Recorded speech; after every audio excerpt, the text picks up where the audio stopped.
고린도전서 15장 1절부터 8절까지 같이 읽어보겠습니다. 15장 1절부터 8절까지.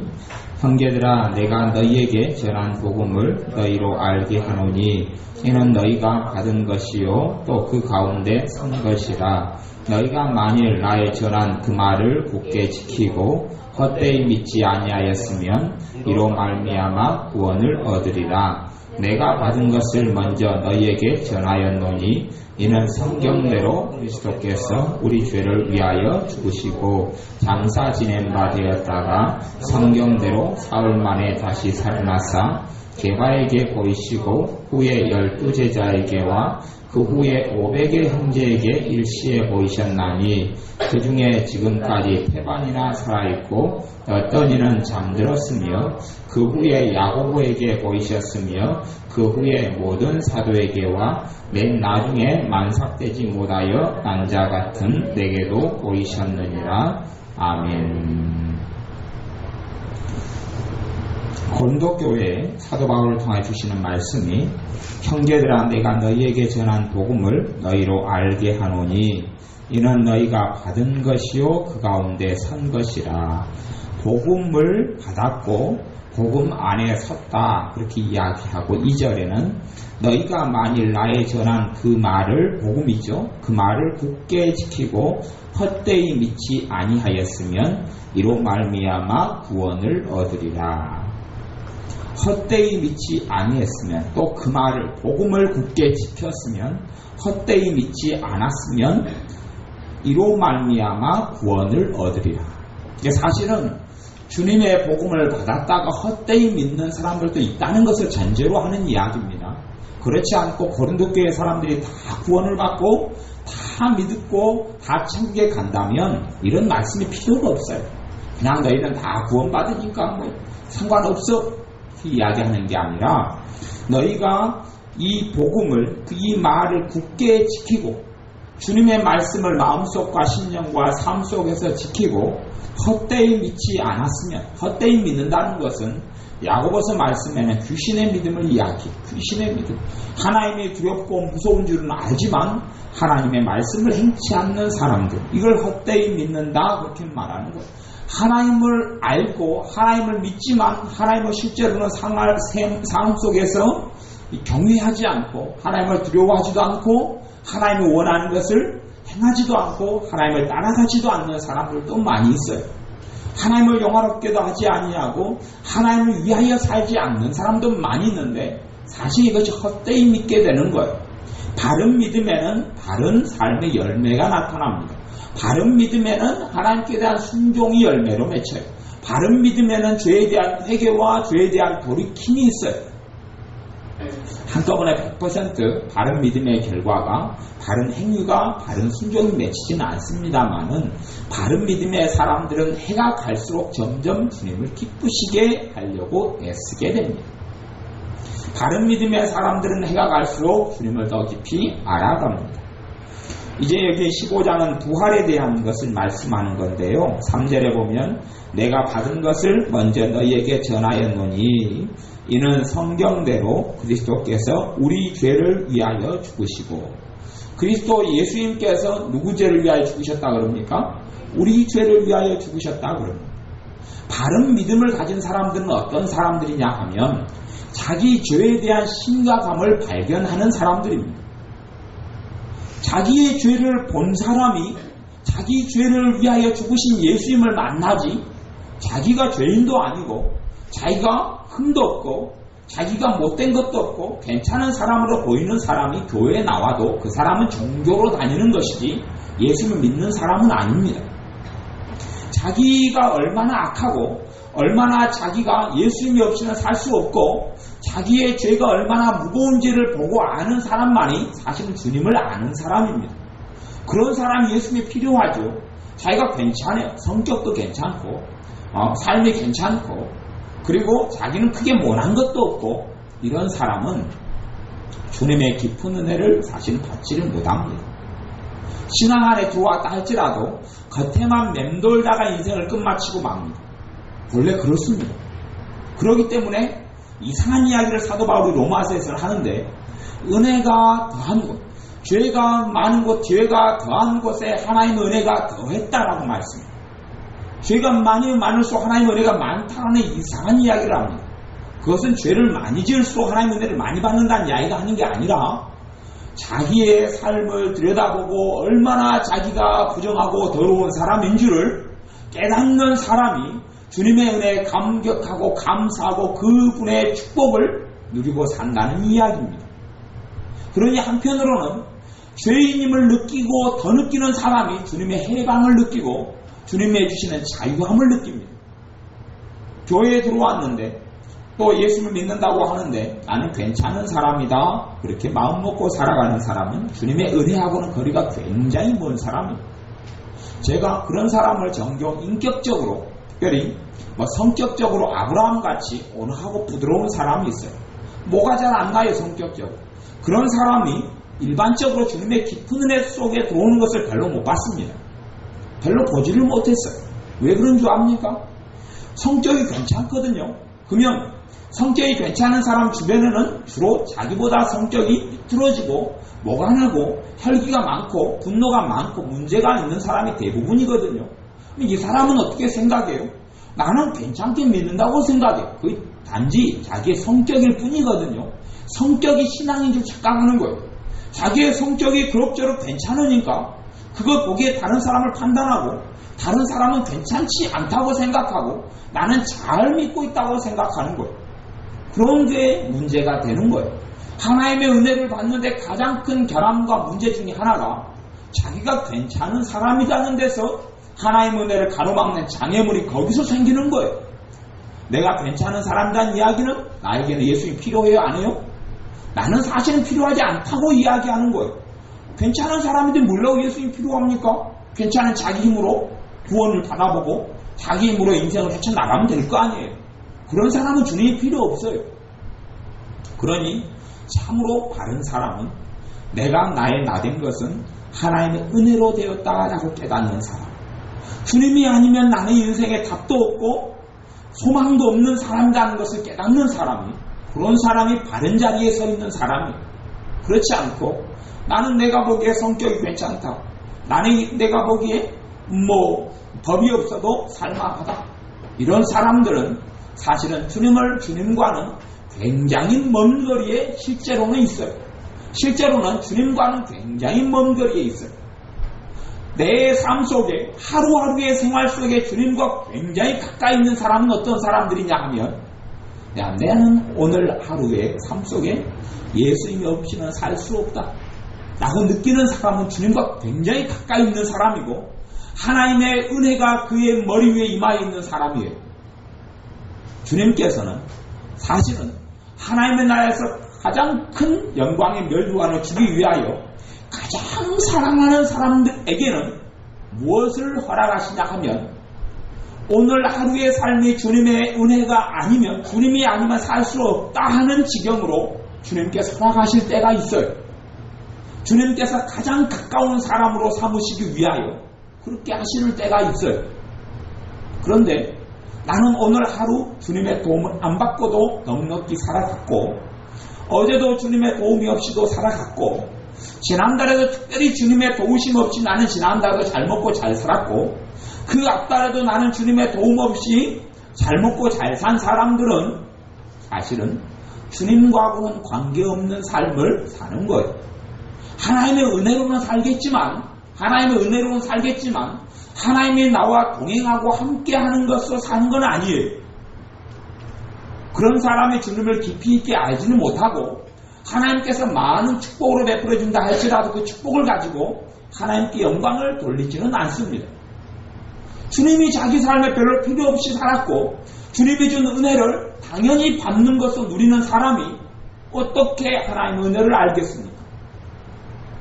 대부분 예수님을 잘 믿는 부모 밑에는 하나님의 축복을 받는 자식이 나옵니다. 때로는 당장 눈에 결과가 보이지 않는다 할지라도 20년, 30년, 50년 뒤에라도 주님을 잘 믿고 간 하나님의 자녀의 후손들이 잘 되는 것을 사실은 보는 것이 하나님의 뜻이고 하나님의 역사입니다. 그러면 후손이 부모가 하나님을 잘 섬김으로 축복을 받았다고 쳐요. 그러면 그 하나님의 축복을 그 사람들은 당연히 누리는 걸로 생각할 수도 있단 말입니다. 당연히 나는 누릴만 하니까 누린다고 생각할 수도 있어요. 그렇게 살아갈 수 있어요. 자식이 필요한 것을 자식에게 부모가 다 해달라는 대로 다 공급하면, 다 해주면 그 자식은 절대 부모의 수고와 노고에 대하여 감사할 줄은 모릅니다. 오히려 부모에게 더 과도한 것을 요구해서 부모가 해주지 않으면 부모를 원망해요.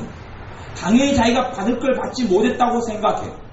그런 사람의 삶에는 행복이 없습니다. 항상 부모의 탓을 하고 환경의 탓을 하고 살아가는 사람들이고, 주님과 그런 사람은 거리가 멉니다. 정말 주님께 받은 은혜에 대하여 신령과 삶에서 감사하고 주님을 기쁘시게 하는 삶을 살고자 노력하고 애쓰는 사람을 주님께 기뻐하시고 그 사람과 함께하는 겁니다. 그러니 실제로 내가 나를 보기에 괜찮다, 이만하면 됐다라고 생각하는 부분이 있다면 나는 그것이 하나님과 나와 만나는 가장 큰 장애물이 됩니다. 그것을 일반적으로는 자아라 그렇게 이야기하는 거예요. 자아의 정체가 사실은 그거예요. 자아를 죽인다, 위치만리의 책도 있고, 자아에 대한 여러 가지 어떤 신앙 서적이 있지만, 자아의 핵심이 자아라는 정의를 어떻게 내느냐에 따라서 무엇을 죽이고 무엇을 비우고 뭘 없애느냐가 달라지는데, 진정한 자아라는 것은 이 부분이 자아의 중심에 속해요. 하나님께 새롭게 피조물을 만들어준 나를 죽일 필요는 없어요. 그렇죠? 나는 그리스도와 함께 새롭게 태어났는데 나를 죽여버리면 어떻게 돼요? 골치 아픈 거예요. 주님께서 내 삶 속에 거듭나게 해주는 여러 가지 부분들이 있어요.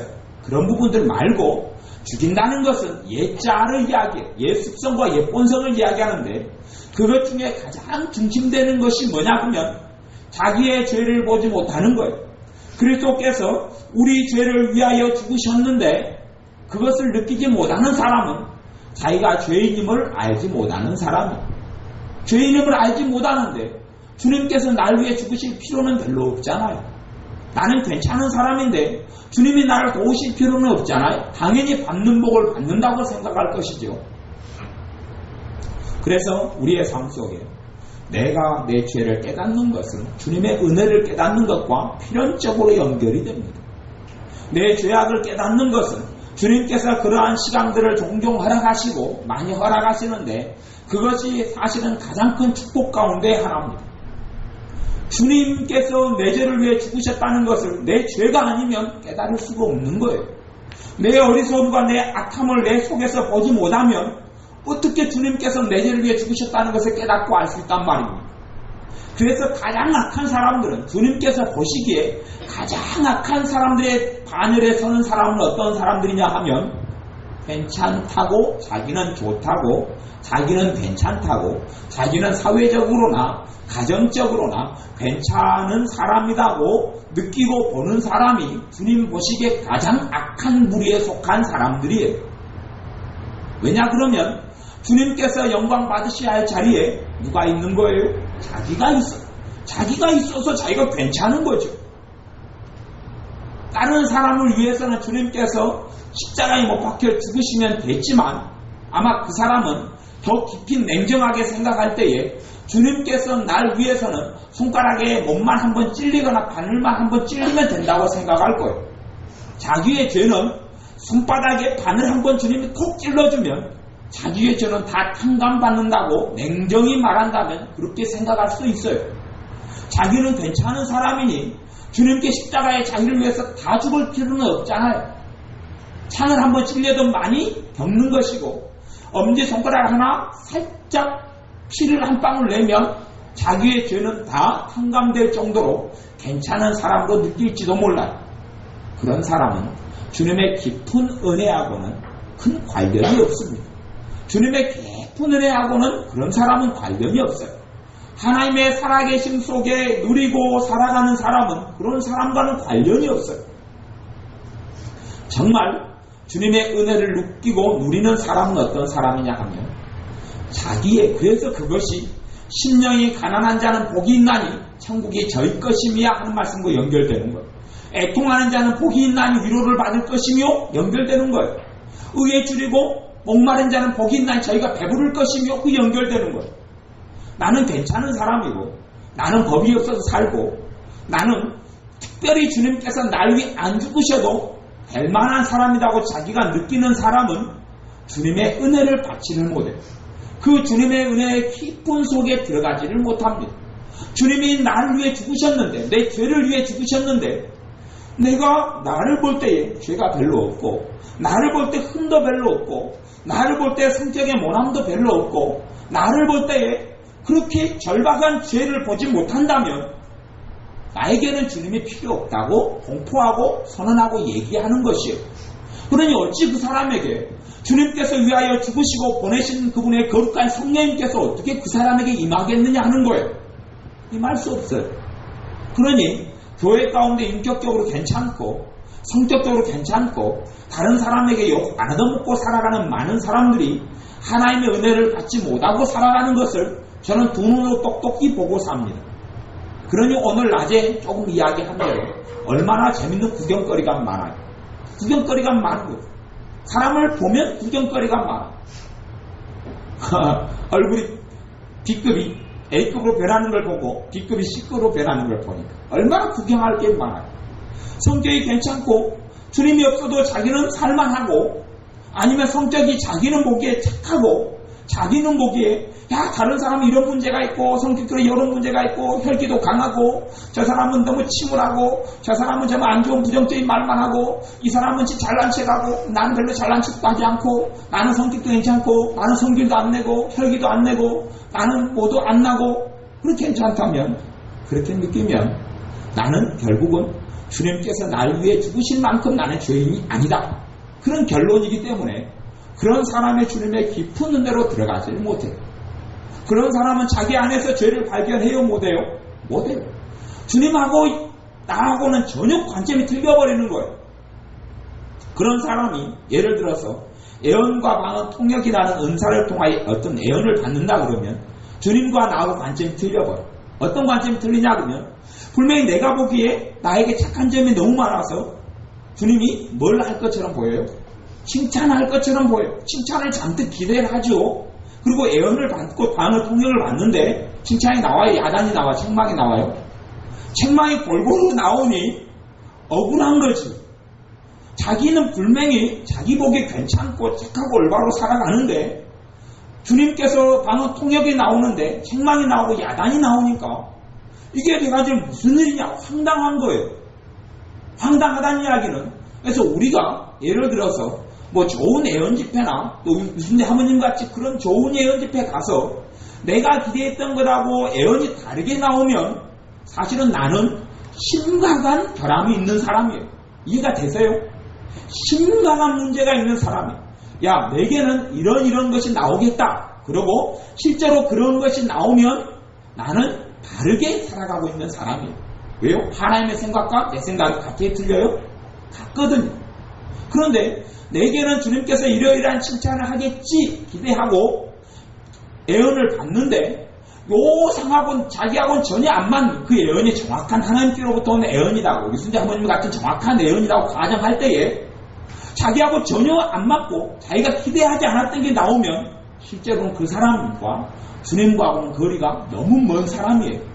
자기는 주님이 자기하고 굉장히 가깝다고 착각하고 살아가고 있는데 그것은 단지 나이가 들어가서 노망에 든 현상에 불과할 뿐이에요.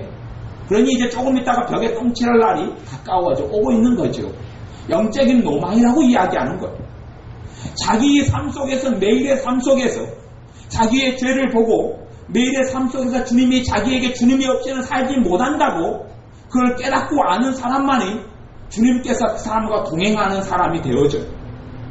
자기의 죄를 보지 못하면 자기의 악함을 보지 못하고 자기가 자기 속을 들여다보는데 선함밖에 보이지 않는다면 그 사람은 굉장히 악한 사람이에요. 그러니 주님께서 요한 1서에도 너희가 하나님을 속이지 말아라. 자기가 죄가 없다고 하는 사람은 하나님을 거짓말하는 자로 만드는 자다 라고 요한 사도를 통하여 요한 1서에서 하나님께서 말씀하는 거예요. 자기 속에 죄를 보지 못하고 자기 속에서 악을 보지 못하는 사람은 그 사람같이 악한 사람이 없어요. 왜냐하면 주님을 부정하고 살기 때문에 그래요. 그러니 실제로 노안하고 문제가 많고 혈기가 많고 분노가 많고 잘 싸우는 사람이 오히려 나중에는 성령님의 사람이 될 가능성 훨씬 높을 수도 있어요.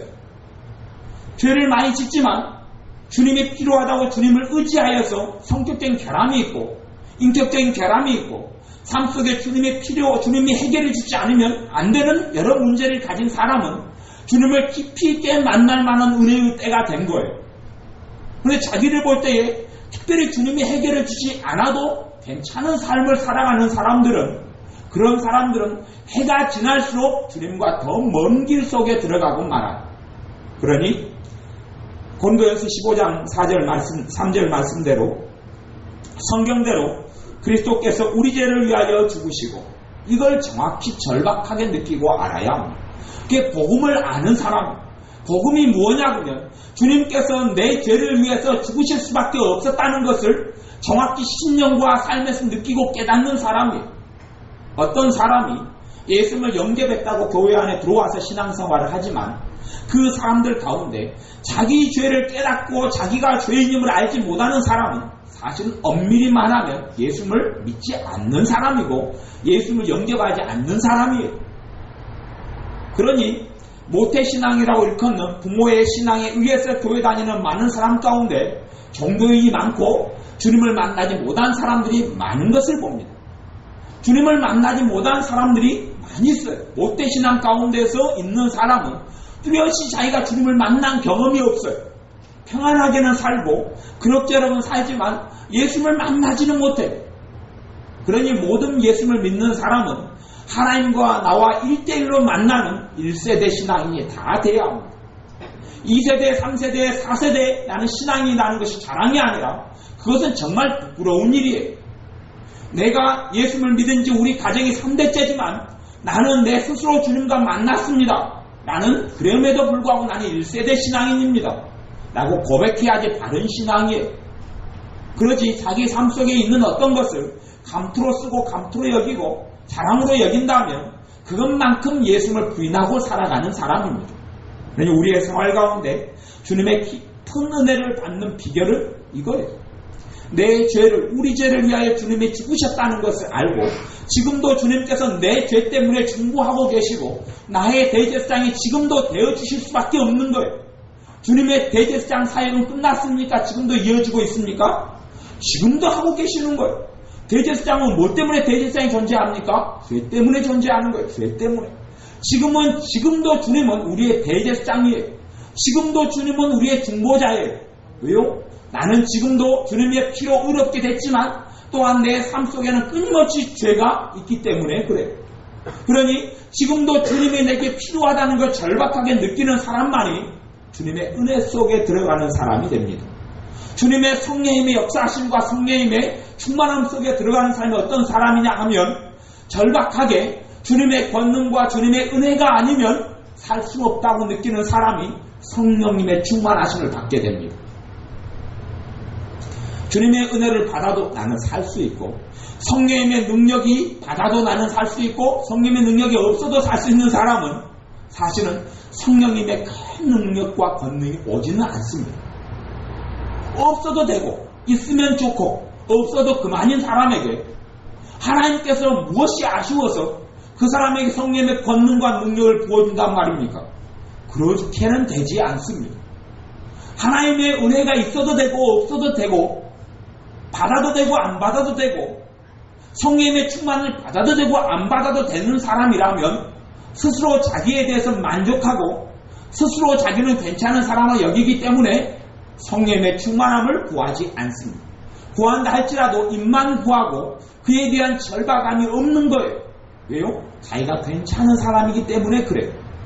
자기가 괜찮은 사람이고 자기가 어느 능력이 있는 사람이고 주님의 살아계심이 없어도 주님의 함께 하심과 성령님의 역사가 없어도 살만한 사람들은 구하지 않아요.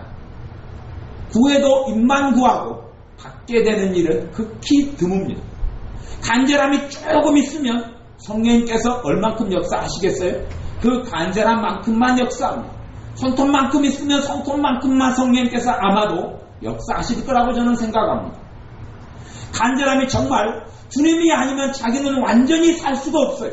주님의 권능과 능력이 아니면 도저히 살 수 없어요. 그 사람에게는 주님께서 100% 권능이 되어주시고 100% 피난처가 되어주시고 100% 보호자가 되어주시고 100% 그분의 지팡이와 그분의 인도자가 되어주세요. 어떤 사람이 성령의 인도를 받고 살아가니 너희가 성령으로 살면 성령으로 행할지니 하나님의 아들 받으시는 아들마다 하나님의 아들은 하나님의 영으로 인도함을 받는 사람은 하나님의 아들이라 말씀하신 대로 하나님의 인도와 성령의 인도를 누가 받고 살아가느냐? 성령의 인도가 아니면 답이 없다고 생각하는 사람은 그렇게 믿고 그렇게 구하는 사람은 성령이 인도해 줍니다. 그런데 성령이 인도하지 않아도 자기 생각이 충분히 자기가 지혜롭고 자기가 다 해결할 수 있다고 생각하고 양단을 거치는 사람이거나 미지근한 사람은 사실은 성령의 인도가 있어도 어쩌다가 있습니다. 매일의 삶 속에 성령의 인도가 나타날 수가 없어요. 왜요? 성령의 인도를 받아도 그 사람은 분명히 그렇게 생각할 겁니다. 될 일이 되었다. 당연히 내 신앙 수준에서 하나님이 이렇게 해주셔야지 당연하다. 그렇게 생각하고 자기는 도무지 하나님의 은혜를 받을 자격이 없고 가치가 없는 사람이라는 것을 느끼지도 못하고 알지도 못하고 당연히 하나님께 드려야 될 감사와 영광을 전혀 돌리지 않습니다. 하나님께서 자기가 5개라는 은혜를 받을 만한 사람이라고 스스로 생각하고 있으면 하나님의 은혜를 3개를 주면 분명히 그 사람은 그렇게 하나님께 기도하고 하나님을 원망합니다. 하나님 왜 뒷집에 있는 갑돌이 엄마는 1개 받을 사람도 아닌데 7개나 주고 나는 5개는 주셔야 되는데 왜 나는 3개밖에 안 주었느냐고 4개 안 준 은혜 2개는 어디로 갔느냐고 하나님은 원망할 겁니다. 사실은 우리 모두는 하나님의 은혜와 하나님의 사랑을 받을 자격과 가치가 1%도 없는데도 불구하고 스스로 자기의 삶을 볼 때에 나는 하나님의 은혜를 이만큼 받을 자격이 있다고 착각하고 살아갑니다. 그러한 사람에게 하나님께서 은혜를 주겠습니까? 은혜를 안 줍니다. 은혜를 안 줘요. 하나님께 사랑을 주겠습니까? 사랑을 주지 않아요. 오히려 하나님이 주면 줄수록 꼭 자식에게 용돈을 많이 주면 많이 줄수록 그 자식은 다 쓴 다음에 더 달라 그럽니다. 더 달라 그래요. 용돈을 하나도 안 주고 오히려 살아가는 자식은 부모의 은혜를 압니다. 하나도 안 주니까 안 주는 것이 정상이에요? 정상이 아니에요? 정상으로 알죠. 먹여주고 재워주고 학교 보내주면 정상. 용돈을 주면 은혜. 근데 하루에 용돈을 주는 액수를 정해놔요. 그걸 은혜로 합니까? 당연한 듯이 합니까? 당연한 듯이 알아서 그날 용돈을 엄마가 까먹었으면 누구로 원망해요? 엄마로 원망해요. 왜 엄마? 나한테 줄 용돈을 오늘 안 줬어. 당연한 것을 받아야 되는 것을 안 주니까 원망을 하죠. 거꾸로. 그래서 우리 집에는 사실 어릴 때부터 용돈이 없었습니다. 그러니 구정 때 돈 1,000원 주면 얼마나 감사한지 몰라요. 우리는 살아오면서 20년 30년 지금까지 용돈을 빌었지 받아본 역사가 없거든. 그러니 부모의 은혜를 알지. 근데 받고 산 인간들은 그거 인간들 전문용어로 잡종이라 그러는데 그 잡종들은 하나 부모의 은혜를 몰라요. 왜요? 당연하게 받고 살아왔으니 받는 것이 정상으로 생각했기 때문에 이미 인간에서 이 동물과의 중간에 인간과 동물의 중간이 잡종으로 변질되고 말았어요. 그런 자식들은 잡종 자식이요. 조금 지나면 아마 동물로 변할 수도 있어요. 그런데 우리 그리스도인 하나님의 자녀들이 하나님의 은혜를 당연한 듯이 받고만 살고 내 삶 속에 감사가 없다면 이제는 나는 그리스도인에서 이제는 이상한 사람으로 변질되고 달라져가는 겁니다. 내가 내 자신을 볼 때에 나는 그럴듯하고 괜찮게 보이는 사람들은 그러면 그 사람은 심각한 병이 찾아오고 있는 겁니다. 그때 이야기했듯이 방언 통역을 받았는데 내 예측과 하나님이 주시는 것이 너무 다른 경우는 이 사람은 심각한 중증 장애이다 그럽니다. 사람의 얼굴을 A급, B급, C급, D급으로 나눈다면 F는 빼고 하나님이 만들었으니 F를 어떻게 매깁니까? 그러면 제가 보기에 우리가 평균적으로 보기에 이 사람 분명히 중에 중짜리 B급, C급밖에 안 돼. 근데 자기가 진짜 이쁜 줄을 알아요. 이쁜 줄 알면 그래서 그걸 무슨 병이라고 그럽니까? 공주병이라 그래도 그건 중증이라 그래. 중증이라 그래. 집안에서 공주인 줄 알면 그럴 수도 있어요. 집 밖에 나가서도 공주인 줄 알면 그건 중증 장애를 앓고 있는 거예요. 그러듯이 하나님의 은혜가 은혜인 줄을 모르고 하나님의 사랑이 사랑인 줄을 모르고 하나님의 축복이 축복인 줄을 모르고 당연히 받을 걸 받았고 또한 하나님의 주어야 할 것을 덜 주었다고 생각하는 사람들은 문제가 심각한 사람들이에요. 하나님이 하나를 주어도 감사하고 기뻐할 수 있는 사람, 당연히 받을 자격이 없는데 사랑을 하나님께서 하나도 나를 안 해주셔도 나는 당연히 우리는 지옥 갈 수밖에 없는 사람들이에요. 우리는 영원한 멸망을 받을 수밖에 없는 존재들이에요. 뭐라고 말해도 내 하나님 보시기에 내 죄악은 나는 지옥 가는 사람들이에요. 나는 지옥 갈 존재. 그것을 절실하게 느껴야 합니다. 그걸 못 느끼고 예수를 믿고 있다. 그 사람의 믿음은 어느 때에 헛되이 믿고 마는 사람이에요. 그래서 2절에 너희가 만일 나의 전한 그 말을 굳게 지키고 헛되이 믿지 아니하였으면 이로 말미암아 구원을 얻으리라. 헛되이 믿는 사람이 될 수 있어요. 무슨 믿음이에요? 주님이 내 죄를 위해 죽으셨다는 것을 믿는 건데 그 사람은 헛되이 믿는 거죠. 왜요? 자기는 지옥 갈 존재가 아니라고 믿고 자기는 당연히 천국 갈 사람이라고 믿고 알고 있으니 그러니 예수님께 자기를 위해 죽으셨다는 것이 어떻게 감사합니까? 당연한 것을 받는 것이죠. 그러니 아주 문제가 심각한 거예요. 그런 사람과 주님과는 함께해 주시지 않습니다. 그런 사람과 주님은 동행해 주시지 않습니다. 그런 사람과 성령님께서 어쩔 수 없이 근심하고 탄식함으로 내 안에 계실 뿐이지 내 삶을 기뻐하시고 내 삶에 걸어가는 인생길에 주님이 인도자가 되어주시고 내 길에 빛과 등이 되어주셔서 내 삶을 축복하시는 그런 사람은 될 수가 없습니다.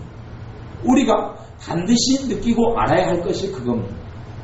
내가 주님의 은혜가 아니면 살 수 없는 사람이라는 것을 반드시 절실하고 절박하게 느끼면 느낄수록 주님에 대하여 목말라지게 됩니다. 주님이 아니면 살 수 없다는 것을 절실히 알게 됩니다. 오히려 주님께서는 더 큰 은혜를 주시기 위하여 우리의 삶에 주님이 아니고서는 안 되는 여러 문제들을 허락해 주십니다. 그게 없다면 우리는 더 내 스스로 보기에 괜찮은 사람이라고 느끼기 때문에 그렇습니다. 여러분 삶에 문제가 없다고 생각해 보십시오. 당연히 내 신앙이 좋고 내 믿음이 좋기 때문에 문제가 없다고 생각하지 않겠습니까? 내 믿음이 이 정도 되는 믿음이고 신실하게 헌금을 드렸고 신실하게 예배 드렸고 주님을 부인하지 않고 그래서 내 성격이 주변에 있는 10명의 주변 사람 둘러볼 때에 상위권에 내 성격과 내 인격이 들어간다고 생각하면 자기는 괜찮게 느끼기 때문에 그런 사람이 삶 가운데 주님이 절실하게 필요한 이유가 어디 있겠습니까? 이 정도만 살아도 주님의 축복을 받아도 상위권으로 받는다고 생각할 것이 아니겠습니까? 그러니 문제가 일어나는 겁니다. 정말로 주님의 사람은 주님께서 그 사람에게 주님이 아니면 안 되는 문제들을 그 앞에 둡니다. 그래서 이 땅에는 때론 눈물이 있고 때론 고통이 있고 때론 환란이 찾아와도 그걸 통하여 연단한 사람에게는 정금같이 나오게 되는 겁니다. 인생과 삶 속의 뒤에는 다른 사람 보기에는 보잘것없어도 주님께서 보시기에는 주님만 의지하고 한결같이 주님을 신뢰하고 나가는 믿음의 사람이 만들어지고 그리고 그 사람이 주님 앞에 갔을 때에 주님께서는 그 사람 보기에는 자기의 삶을 보기에는 열매가 없게 보인다 할지라도 주님은 그 사람의 믿음을 인정하는 겁니다. 주님이 아니면 살 수 없던 사람이었기 때문에 그렇습니다. 주님이 아니면 살 수 없었던 사람으로 살았기 때문에 주님이 그 사람과 반드시 함께 해주셨던 겁니다.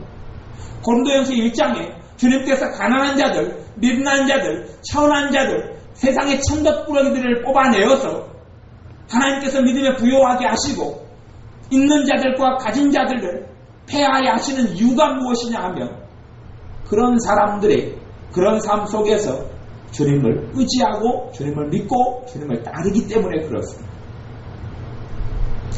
성경 고린도전서 15장 5절에 보면 주님께서 부활하신 다음에 게바에게 보이시고 게바는 베드로에게 후에 12제자에게와 그 후에 500의 형제에게 일시에 보이셨나니 그 중에 지금까지 태반이나 살아있고 어떤 이는 잠들었으며 라고 이야기합니다. 나중에 8절에는 사도 바울에게도 나타났는데 사도 바울에게는 다메섹 도상에서 주님께서 몸을 가지고 나타난 겁니다. 다른 사람에게 주님께서 보이신 것은 환상 중에 보이는 겁니다. 환상으로 주님이 보이시는 거고, 사도 바울에게는 부활하신 주님이 친히 하나님 보좌 우편에 계시다가 친히 몸을 가지고 찾아오신 겁니다. 그리고 다메섹 도상에서 친히 환상이 아니라 실제로 사도 바울과 만나 주셨어요. 그 사건이 고린도전서 15장에 기록된 겁니다. 그러니 많은 사람이 나는 주님을 만났다고 이야기하지만 실제로 몸을 가지고 오신 주님을 만난 사람은 몇 명이 없습니다. 그런 사람은 드물고 대부분 만나도 환상 가운데 꿈으로 만나는 수준에서 그치고 말 뿐입니다. 근데 여기 자세히 보면 6절에 보면 그 후에 500여 형제에게 일시에 보이셨나니, 주님께서 부활하신 다음에 주님은 주님의 사람에게만 나타났습니다. 주님이 부활한 다음에 주님의 사람에게만 나타났습니다. 불신자들에게는 주님께서 부활하신 주님이 나타난 적이 없어요. 오히려 어디 로마 황제에게나 아니면 로마 총독 본디오 빌라도에게나 이 예루살렘의 총독의 변도 빌라도에게나 헤롯 왕에게나 나타났으면 그들이 믿을 수 있을지도 모르잖아요. 하지만 주님은 부활하신 후에 주님의 사람에게만 나타났어요. 그런데 한꺼번에 몇 명에게 보이셨다고 6절에 이야기하냐면 한꺼번에 몇 명에게 보이셨는가요? 500명. 500명이 주님의 부활을 목격한 증인들이에요. 그러면 500명이 다 주님의 말씀을 들은 사람들이죠. 너희는 맨날이 못돼요? 성령으로 세례를 받으리라. 너희는 누구를 기다리라? 하나님이 약속하신 그분 성령님을 기다리라. 500명이 주님의 부활을 목격했어요. 한꺼번에 일시에. 나중에 사도행전 1장에 보면 몇 명만 남습니까? 120명만 남습니다. 120명이 남아. 그러니 주님께서 기뻐하신 그분의 뜻을 걸어가지 않고 주님의 말씀을 소홀히 하는 사람이 얼마나 많은 줄을 알 수 있어요. 500명이 주님의 부활을 목격하고 500명이 주님의 말씀을 듣고 받음에도 불구하고 단지 마가의 다락방에는 120명만 모이고 오순절에 성령님께서 임하셨는데 몇 명에게만 임하셨겠어요? 500명에게 다 임하셨겠어요? 흩어져 있는 사람들에게? 아니요. 120명에게만 임했어요. 120명에게만. 나머지 380명은 어디로 갔죠? 나머지 380명은 어디로 실종되고 없는 거냔 말이에요. 그들은 주님이 절박하지 않았기 때문에 그래요. 주님의 사람이긴 주님의 사람인데 미지근한 사람이 380명이에요. 주님께서 그렇게 반복적으로 부활하신 후에 또 십자가에 달리기 전에 자꾸만 반복적으로 너희는 주의 성령을 받으라라고 말씀하셨는데, 주님께서 숨을 내쉬며 가라사대 성령을 받으라 말씀하셨는데 그걸 소홀히 여기는 사람들이 500명 가운데 380명이나 되는 거예요.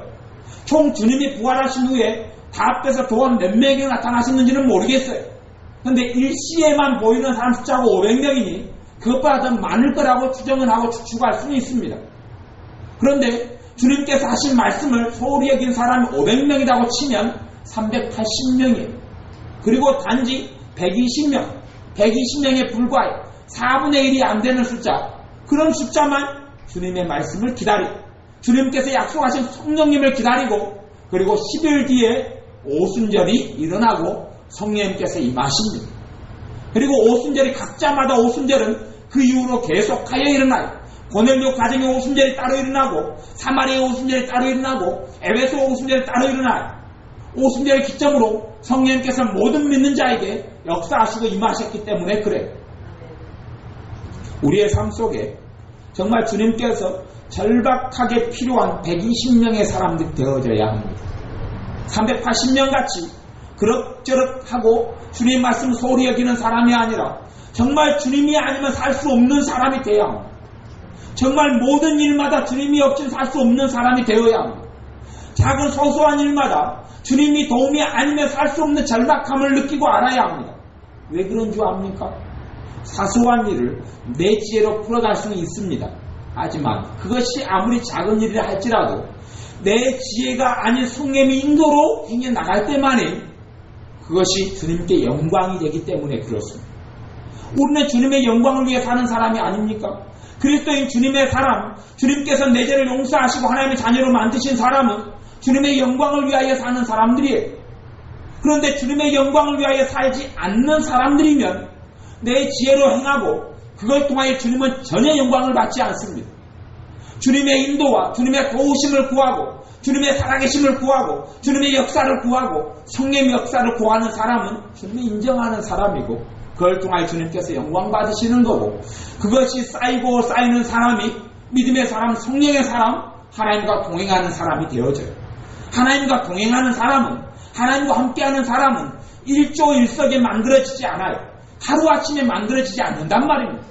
대단한 능력이 오고 대단한 은사가 와서 성령님의 사람, 주님의 사람이 만들어지진 않아요. 그런 일은 역사에 없습니다. 사람이 어린아이가 태어났는데 한순간에 20살짜리, 100살짜리가 되지는 않아요.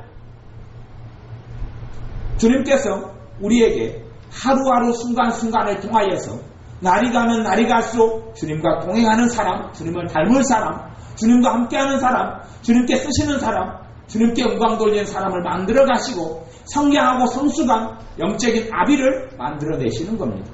이미 우리의 삶 속에 주님을 가장 절박하게 구하고 찾는 사람이 되시기를 바랍니다.